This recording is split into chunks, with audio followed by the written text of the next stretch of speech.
Last scene में हमने देखा था एलिजाबेथ योला से पूछती है, क्या आप ऐसी जगह जाना चाहते हैं? योला खुश हो जाती है और सीरियस होकर उसकी ओर देखने लगती है। वह एक गहरी सांस लेती है और ऐना से कहती है, यह चट्टानों का पहाड़ कहाँ पर है?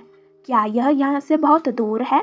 यह सुनकर ऐना योला की ओर झुककर उस बुक को देखते हुए कहती है, मुझे देखने दो जरा। फिर वह एलिजाबेथ से कहती है, यह बहुत दूर है, यह बहुत ही दुर्गम स्थान है। यह वास्तव में कोई वैकेशन स्थल नहीं है, लेकिन यह एडवेंचर साहसिक गतिविधियों के लिए अधिक उपयुक्त है। और वह उस बुक में पॉइंट करते हुए कहती है, इसमें लिखा है कि इसे 2 साल पहले खतरनाक क्षेत्र के रूप में सूचीबद्ध किया गया था, लेकिन यह नहीं बताया गया है कि ऐसा क्यों किया गया। एलिजाबेथ कहती है, और अब क्या यह खतरनाक नहीं रहा? ऐना कहती है, हाँ, अब यह एक सुरक्षित क्षेत्र है, इसलिए यह पुस्तिका जारी की गई है। शायद उन्हें उम्मीद है कि कोई वहां जाकर खोजबीन करेगा और बस जाएगा। वह सोचते हुए कहती है, लेकिन मैं इसे किसी भी नजरिए से देखूं तो यह देखने लायक जगह नहीं लगती। पर तभी वह एक नजर योला की ओर देखती है। योला बड़ी उम्मीद से अपनी शाइन आंखों के साथ उसे देख रही थी। यह देखकर वह कुछ भी नहीं कह पाती। फिर वह कहती है, वेल, मैं भी थोड़ा उत्सुक हूँ, तो चलो किसी दिन जाकर देखते हैं। ऐना कहती है, यह बहुत बढ़िया है ना राजकुमारी योला? पर योला पूरे फोकस के साथ उस बुक को देखने लगती है। एलिजाबेथ कहती है, यह बच्ची कभी कोई रिक्वेस्ट नहीं करती, केवल इस बार उसने रुचि दिखाई है, हालांकि मुझे नहीं पता क्यों, पर चलो उसे यह हासिल करने में मदद करें। तभी सीन एक प्लेस पर आता है। वह वर्कर्स अपना काम कर रहे थे और काफी व्यस्त थे और खुशी से अपना काम कर रहे थे वहां पर। वह कैरे से बाहर की ओर देखते हुए कहती है, ऐसा लग रहा है कि हर कोई खुश और प्रसन्न है। ऐसा नहीं लगता कि उन्हें किसी अनदर वर्ल्ड से आए इन्वेडर से खतरा है। ऐना बताती है, ऐसा इसलिए है क्योंकि यहाँ किसी ने कभी किसी अनदर वर्ल्ड से आए इन्वेडर का अनुभव नहीं किया है। वे संभवतः इसे सिर्फ एक त्योहार के रूप में देखते हैं। तो वो कहती है, क्या हमारी कंट्री को कभी इसका अनुभव हुआ है? वह सिर हिलाकर मना करती है, जिस पर वह कहती है, तो अंत में यह सब लेजेंड है, किसी ने इसे कभी नहीं देखा है। तभी ऐना उदास होते हुए कहती है, लेजेंड है कि जिन देशों पर दूसरे देश से आक्रमण हुए वे सभी नष्ट हो गए। और सडनली कहती है, अंततः कहानी बताने के लिए कोई जीवित गवाह नहीं है। दूसरे देशों के लोग कैसे पूरे नेशन को नष्ट कर देते हैं। तो वो कहती है, ठीक है, बहुत हो गया, जितना अधिक आप बोलोगे आपके शब्द उतने ही डरावने होते जा रहे हैं। ऐना कहती है, मुझे खेद है योर मैजेस्टी, मेरा आपको डराने का कोई इरादा नहीं था। तभी वह योला को देखते हुए कहती है, मुझे राजकुमारी के सामने ऐसी डरावनी बातें नहीं करनी चाहिए। राजकुमारी योला, आप डरी हुई नहीं है ना? पर वह योला को उदास देखती है। पर फिर योला उस किताब पर फोकस करने लगती है। एलिजाबेथ गहरी साई के साथ कहती है, यह बच्ची इस किताब से चिपकी हुई है, उसे यह जगह सचमुच पसंद होगी। चलिए इसे सीधे समझ ले। हालांकि मैं भी वह स्थान देखना चाहती हूँ, लेकिन ग्रंट प्रेयर सेरेमनी आयोजित करनी है। सेरेमनी के बाद ही हम कहीं और जाने के बारे में सोच सकते हैं। क्या तुम समझ रही हो योला? योला भी उस किताब को पकड़कर हाँ करती है। ऐना कहती है, यह बहुत अच्छी बात है। राजकुमारी कितनी उत्साही दिख रही है। इसका सारा श्रेय क्वीन को जाता है। पर वह कहती है, मुझे आश्चर्य है कि क्या इस सेरेमनी में बच्चों को सैक्रिफाइस करना पड़ेगा। अगर ऐसा हुआ तो मैं सबसे पहले उसे नीचे फेंक दूंगी। ऐना डर कर योला को कसकर पकड़ते हुए कहती है, हर मैजेस्टी, ऐसी डरावनी बातें मत कहिए। ह्यूमन सैक्रिफाइस अब अतीत की बात हो गई है। तभी उनकी कैरेज रुक जाती है। ऐना एलिजाबेथ के उतरने में मदद करती है। तभी वह पर्सन आते हुए कहता है, योर मैजेस्टी द क्वीन, आपका वेलकम है। तभी वह उस जगह को दिखाते हुए कहता है, हर मैजेस्टी देखिए, निर्माण कार्य पूरा हो गया। सैक्रिफिशियल एल्टर जल्द ही उपयोग करने के लिए तैयार हो जाएगा। और एलिजाबेथ उसके साथ चलने लगती है। वह उसे बताता है, तब तक यह रेड कारपेट बिछा होगा और दोनों ओर ऑनर गार्ड तैनात होंगे। वह पूछती है, आप रिचुअल इंस्ट्रूमेंट के साथ यहाँ चलकर ब्लेसिंग रिचुअल स्टार्ट कर सकते हैं। तभी वह वहाँ उस जगह को देखकर कहती है, यह पीठ गड्ढा किस लिए है? वह बताता है, हर मैजेस्टी, इसे सैक्रिफाइस बलिदान के लिए प्रयोग किया जाता है।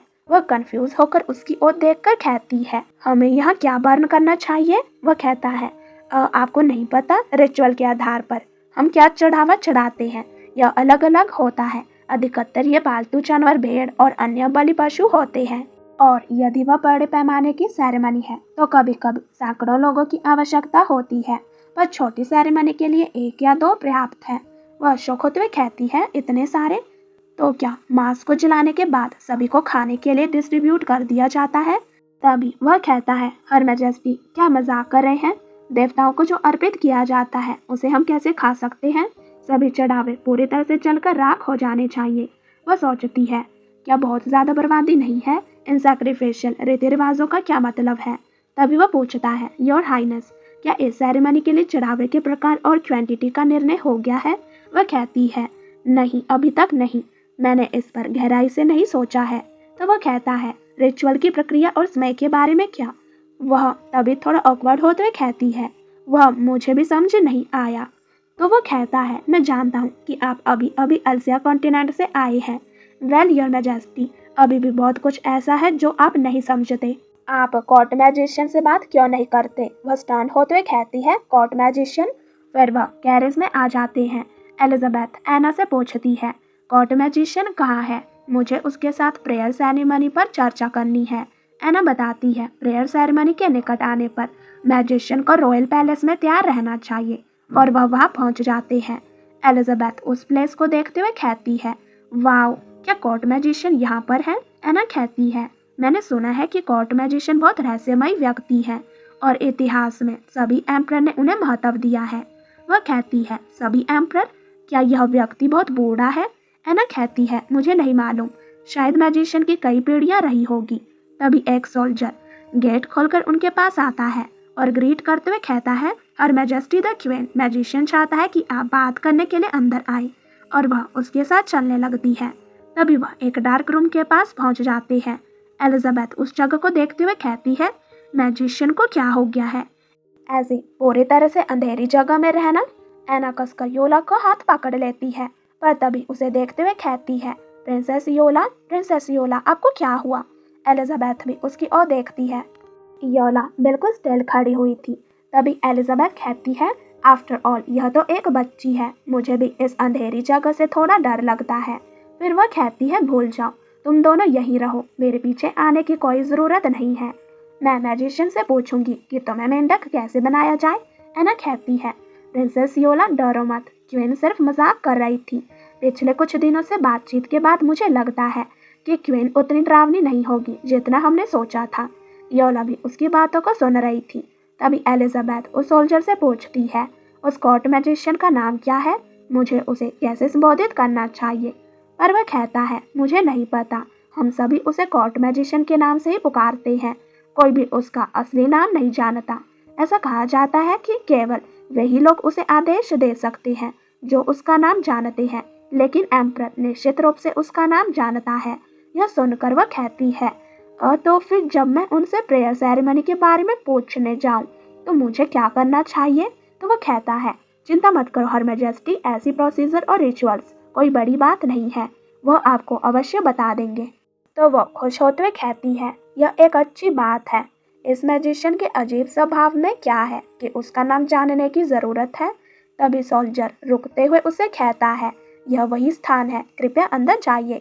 वह दरवाजा खोलकर थोड़ी झिझक के साथ उससे पूछती है, क्या आप मेरे साथ आ सकते हैं? पर वह कहता है, मुझे खेद है हर मैजेस्टी, लेकिन मैं ऐसा नहीं कर सकता। मैजिशियन केवल उन्हीं गेस्ट को प्रवेश की अनुमति देता है जिन्हें वे अनुमति देते हैं। वह कहती है, ठीक है, मैं समझ गई, और वह अकेले अंदर जाने लगती है। तभी उसके अंदर पहुंचते ही दरवाज़ा भी जोर से बंद हो जाता है, जिससे वह चौंक जाती है। फिर वह शांत होते हुए कहती है, उसने मेरे लिए डोर भी बंद कर दिया, और वह आगे की ओर बढ़कर पुकारते हुए कहने लगती है, हेलो, मैं क्वीन एलिजा हूँ, क्या मैजिशियन यहाँ पर है? पर तभी उसका पैर कुछ बुक्स में लग जाता है, जिससे वह लड़खड़ाते हुए कहती है, आउच। फिर वह कहती है, यह जगह बहुत डेंजरस है, इतनी सारी किताबें और इतनी सारी मोमबत्तियाँ यहाँ जल रही हैं, क्या यह सीरियस सेफ्टी हजार्ड नहीं है? पर तभी वह पीछे बुक्स से टकरा जाती है और वह सारी बुक्स हिलने लगती है। यह देखकर वह कहती है ओह नहीं, और अपना सिर पकड़ते हुए जोर से चिल्लाती है। पर जब कुछ समय बाद वह अपनी आंखें खोलती है तो वह हैरान हो जाती है। वह सारी बुक्स हवा में ही रुक गई थी। तभी वह ओल्ड मैन मैजिशियन आते हुए कहता है, क्या आप एलिसा फ्लोरिडा हैं? उसे देखते हुए वह कहती है, हाँ मैं ही हूँ। क्या आप कोर्ट मैजिशियन हैं? पर वह इसका जवाब नहीं देता और उसे अपने पीछे आने के लिए कहता है। वह बुक्स को डॉस करते हुए कहती है, और इन सब किताबों का क्या, जो बस यहीं लटकी पड़ी है। मैजिशियन कहता है, इन किताबों की चिंता मत करो, और वह उसके पीछे चलने लगती है। तभी वह अपनी माना को यूज करते हुए काफी शानदार तरीके से उस कप को उठाता है और उसमें टी सर्व करता है। यह देखकर वह कहती है, वाह यह मैजिक कितना सुविधाजनक है। तभी कोर्ट मैजिशियन कहता है, आप किसी दूसरी दुनिया से आए इन्वेडर हैं, है ना? यह सुनकर तो उसे ऐसा लगता है जैसे कि उसके दिमाग में बिजलियां ही कड़क गई हो। पर फिर वह कुछ सेकंड सोचती है और कहती है, उसे क्या पता, क्या मैं कहीं चूक गई हूँ? ऐसा कुछ भी करने पर मेरी जान जा सकती है। मुझे यह कभी स्वीकार नहीं करना है, चाहे मुझे गुस्सा करना पड़े, बेशर्मी से पेश आना पड़े या हंगामा करना पड़े। मैं यह स्वीकार नहीं करूँगी। वैसे भी इसका कोई सबूत नहीं है। यह सब सोचने के बाद वह गुस्से में उसे कहती है, आप किसे नाम से बुला रहे हैं? मैं जानती हूँ कि आप सब मुझे नीची नज़र से देखते हैं, कि मैं एक ऐसी क्वीन हूँ जिसने बाहर कंट्री से मैरिज की है, लेकिन आपको ऐसा बोलने की ज़रूरत नहीं है। और फिर वह रोने का नाटक करते हुए कहती है, तुम सब मुझे बोली कर रहे हो। मैं एम्परर को बताने जा रही हूँ, मैं घर जा रही हूँ। यह देखकर फिर वह कुछ भी नहीं कह पाता। ठीक है, अब आप स्क्रीनिंग में पास हो गए। यह शब्द सुनकर वह कहती है, क्या? वह उसे बताता है, आप उन इन्वेडर से भिन्न हैं जिन्हें मैं मिला हूँ। आप वास्तव में प्रिंसेस एलिजा की अफवाह वाली छवि से मेल खाते हैं। तो वह पूछती है, क्या आप अन्य वर्ल्ड के इन्वेडर से मिले हैं? वे किस तरह के होते हैं? वह सोचते हुए बताता है, वे आमतौर पर भारी व्यक्तित्व परिवर्तन से गुजरते हैं और वे काम करते हैं जो उन्होंने पहले कभी नहीं किए होंगे। इसके अलावा जब वे मेरी पूछताछ सुनते हैं तो वे यह मान लेते हैं कि मैं भी किसी अदर वर्ल्ड से हूँ और मुझसे बातचीत करने की कोशिश करते हैं। वह कहती है, राइट, यह भी पॉसिबिलिटी है, मैंने इसके बारे में नहीं सोचा था। फिर आप कहते हैं कि मैं अफवाहों से मेल खाती हूँ। आपने मेरे बारे में क्या सुना है? वह कहता है, अफवाह है कि राजकुमारी एलिजा स्वेच्छाचारी, अहंकारी, मूर्ख और स्वार्थी है। आप बिल्कुल वैसी ही हैं जैसे कि अफवाहें कहती है। यह सुनकर वह परेशान होते हुए कहती है, मैं इतनी हठधर्मी, अहंकारी, मूर्ख, स्वार्थी होने के लिए क्षमा चाहती हूँ। अब यह विलफुल, मतलब मैं ब्लेसिंग सेरेमनी का कार्यभार संभाल रही हूँ। आइए इस प्रोसीजर पर। तभी मैजिशियन एक स्क्रॉल उसकी ओर फेंकते हुए कहता है, चर्चा करने के लिए कुछ भी नहीं है, इसमें पिछले सेरेमनी की प्रक्रिया दी गई है, बस प्रार्थना वाला हिस्सा बदल दीजिए, आपको उसे खुद लिखना होगा। एलिजाबेथ उस स्क्रॉल को देखते हुए कहती है, यह बहुत एनोइंग है। तभी वह उस स्क्रॉल को पॉइंट करते हुए कोर्ट मैजिशियन से कहती है, क्या यह लिखा है कि हमें इस रिचुअल के लिए 700 भेड़ों को जलाना होगा? जिस पर कोर्ट मैजिशियन कहता है, हाँ, क्या कोई समस्या है? वह सोचती है, मैं सचमुच कहना चाहती हूँ कि यह बहुत बड़ी बर्बादी है, वेस्ट है, लेकिन यह आदमी सचमुच बहुत सतर्क है। अगर यह सोचता है कि मैं कोई इन्वेडर हूँ तो यह बहुत बुरा होगा। यह सब सोचते हुए वह पलटते हुए उसे कहती है, ठीक है, मैं समझ गई, आपके गाइडेंस के लिए धन्यवाद, मैं अब चलती हूँ। पर कोर्ट मैजिशियन उसे काफी ध्यान से देख रहा था। फिर वह बाहर आ जाती है और अपने चेहरे को अपने हाथ से कवर करते हुए कहती है, फाइनली मैं फिर से रोशनी में आ गई। नेक्स्ट सीन में हम देखते हैं उसके सामने एम्परर था। वो उसे देखते हुए कहती है, यह किसी बीते चित्र से निकले भगवान की तरह है। और तभी एम्परर उसके पास आते हुए उसे कहता है, क्या आप कोर्ट मैजिशियन को देखने गए थे? वह कहती है, हाँ, मैंने उनसे ब्लेसिंग सेरेमनी के बारे में पूछा। एम्परर उसे पूछता है, क्या उसने मेरे बारे में पूछा? वह कहती है, नहीं। वह कहता है, अच्छी बात है। तभी वह उसे कहती है, ओह राइट, मैंने सुना है कि सिर्फ आप ही मैजिशियन का नाम जानते हैं, क्या आप मुझे बता सकते हैं? पर जब वह उसकी ओर देखती है तो एम्परर काफी गुस्से में था। उसका एनवायरनमेंट बिल्कुल डार्क हो गया था। यह देखकर वह डर कर एना के पीछे जाते हुए कहती है, ठीक है, मैं नहीं पूछूंगी। असल में मैं बिल्कुल भी जानना नहीं चाहती। योला और एना भी उसे इस तरह करते हुए देखते हैं। पर तभी एम्परर वहां से जाने लगता है। उसके जाते ही उसकी जान में जान आती है और वह कहती है, इतना डरावना कि उसका नाम पूछने मात्र से ही वह क्रोधित हो सकता है। तभी एना उसे कहती है, कोर्ट मैजिशियन का नाम एक बहुत ही महत्वपूर्ण रहस्य है। आपको सचमुच पूछताछ नहीं करनी चाहिए। और हम एम्परर को देखते हैं। वह जाते हुए कह रहा था, कोर्ट मैजिशियन उसका नाम है। वह तभी सीन शिफ्ट होकर ब्लेसिंग सेरेमनी के एक दिन पहले आता है। लोगों में काफी हलचल थी। वह सब काफी खुश लग रहे थे। तभी एलिजाबेथ गहरे से उनकी ओर देखती है। कुछ लोग आपस में बात कर रहे थे। एक लेडी छोटी सी साई लेते हुए उस दूसरे पर्सन से कहती है, मेरी 5 भेड़ें ले ली गई। और वह दूसरा पर्सन भी कहता है, मेरे परिवार के साथ भी ऐसा ही हुआ, लेकिन ये भगवान को चढ़ावा है, हमें शिकायत नहीं करनी चाहिए।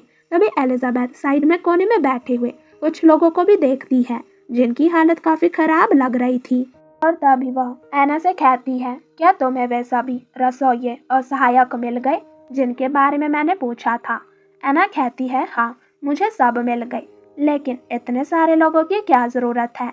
मैंने सेरेमनी स्टैप में लिखा हुआ वह भाग तो नहीं देखा। तभी एलिजाबेथ एक स्माइल के साथ कहती है, वे कहते हैं कि महिलाएं देवताओं की पसंद को बेहतर समझती है, इसलिए मैंने सेरेमनी में कुछ छोटे मोटे बदलाव किए हैं, क्योंकि वे कहते हैं कि मैं स्वेच्छाचारी और मूर्ख हूँ, इसलिए मैं उन्हें दिखाऊंगी कि मैं कितनी मूर्ख हो सकती हूँ। और वह यह कहकर क्रीपी तरीके से जोर जोर से हंसने लगती है, जिससे डरकर एना योला को पकड़ लेती है ताकि योला डरे नहीं। और तभी ब्लेसिंग सेरेमनी का दिन आ जाता है। सभी काफी ज्यादा खुश थे। इंस्ट्रूमेंट की धुन भी काफी मीठी थी। तभी हम एम्परर और एलिजाबेथ को देखते हैं, जो कैरेज में बैठे हुए थे। लोग खुश होकर उन्हें देखकर कह रहे थे, नारे लगा रहे थे, हिज मैजेस्टी द एम्परर अमर रहे, गॉड लोटस एम्पायर को ब्लेसिंग दे। तभी एम्परर एलिजाबेथ से कहता है, मैंने सुना है कि आपने पूरे समारोह की योजना खुद बनाई है, आपको कैसा लग रहा है? वह कहती है, मैं पूरी तरह थक चुकी हूँ। वह अपने मन में कहती है, यह सब उस दूसरी दुनिया के इन्वेंटर का फॉल्ट है, ये कितनी बड़ी परेशानी है। तभी उनकी कैरेज रुक जाती है।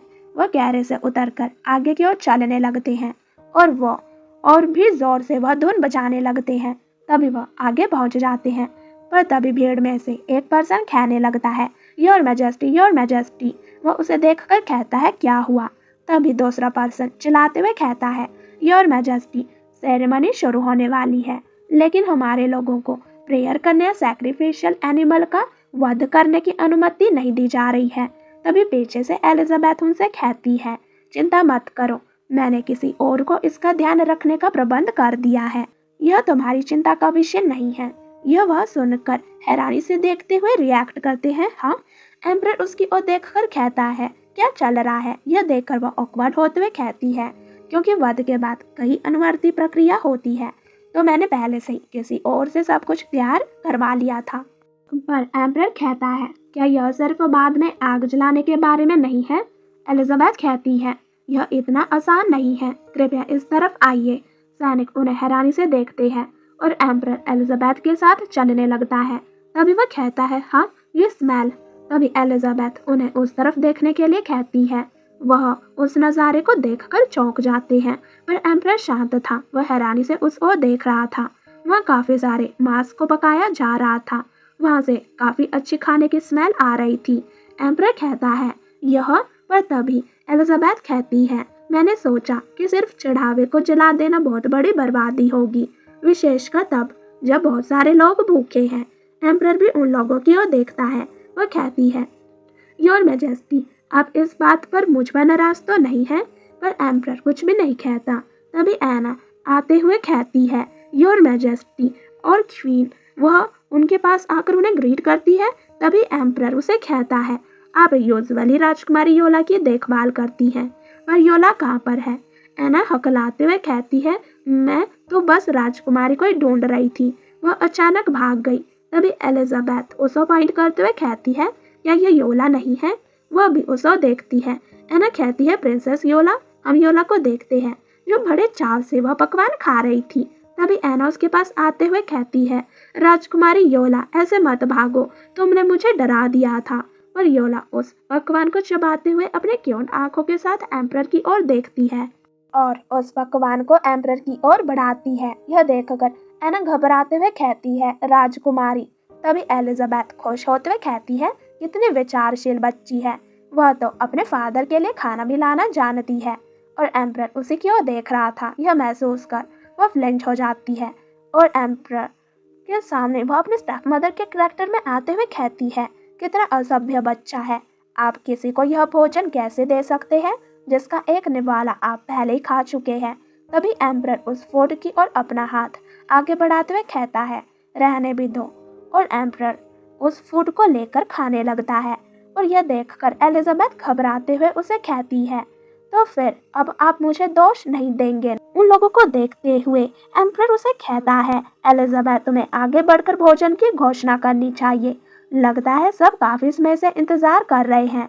वह भी कहती है हाँ, और वहां जाकर उन सभी से कहती है, ब्लेसिंग सेरेमनी अब शुरू होती है। और वह सब काफी तेजी से उस खाने की ओर बढ़ने लगते हैं और वहां बैठकर बड़े चाव से उस खाने को खाने लगते हैं। जोर जोर से नारे लगाने लगते हैं, महाराज अमर रहे, लोटस एम्पायर अमर रहे, और खुश होकर आपस में चीयर्स करते हुए कहते हैं, हमारी कंट्री सदैव शांतिपूर्ण रहे और दूसरी दुनिया से आए इन्वेडर शीघ्र पकड़े जाएं। यह सुनकर वह फेक स्माइल करते हुए कहती है, इस अंतिम भाग को छोड़ दो। और वह भी वहां बैठ जाते हैं और सर्वेंट्स उन्हें खाना परोसने लगते हैं। वहाँ काफी सारे स्वादिष्ट पकवान थे। पर तभी वहाँ पर टेलिसन आते हुए कहता है, योर मैजेस्टी, आप यहाँ पर क्यों हैं? सेरेमनी शुरू होने वाली है। पर यह सब क्या है? तभी एलिजाबेथ उस ओर पॉइंट करते हुए उसे कहती है, सेरेमनी ही तो हो रही है, बैठो और खाओ। पर टेलिसन कहता है, अब इतने लापरवाह नहीं हो सकते, यह हमारी परंपराओं के अनुरूप नहीं है।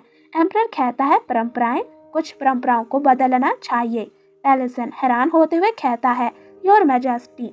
पर एम्परर उसे कहता है, टारसी, बैठ जाओ। और यह सुनकर वह वहाँ बैठने लगता है। तभी एम्परर कहता है, मैंने एक बार परंपरा के बारे में एक और कहानी सुनी। एक बार एक कंट्री थी जो कई वर्षों तक एक ड्रैगन से त्रस्त रही और उस ड्रैगन ने आग उगली और जो भी जला हुआ सामान होगा, चाहे वह लोग हो या मवेशी, वह उसे खा जाएगा। यह सुनकर एलिजाबेथ कहती है, यह खाने के साथ सुनने वाली कहानी जैसी नहीं लगती।